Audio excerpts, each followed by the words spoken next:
Hello student, good morning. Welcome to my channel SH Education. তো আজকে আমাদের আলোচ্য বিষয় ভয়েস চেঞ্জ। এটা তুমি দেখতেই পাচ্ছ তোমরা যে আজকের যে ভয়েস চেঞ্জের বিষয়টি সেটা হচ্ছে পার্ট 3টা আমরা জানবো।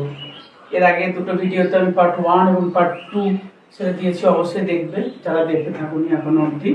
তো আজকের আমাদের যে আলোচ্য বিষয় যেটা হচ্ছে, যদি কখনো কোনো সাবজেক্টের পরে যদি মোডাল ভার্ব থাকে এবং তারপরে ভার্ব ফার্স্ট ফর্ম থেকে অবজেক্ট থাকে, তবে সেই সেন্টেন্সকে অ্যাক্টিভ টু প্যাসিভ করতে গেলে কিভাবে কোন নিয়মের দ্বারা আমরা করব, একটা ইজি প্রসেসে কিন্তু আমরা আজকে এটা সলভ করব। তো এটা বোঝানোর আগে আমাদের কিন্তু আগে জানতে হবে যে মোডাল ভার্ব কোনগুলি।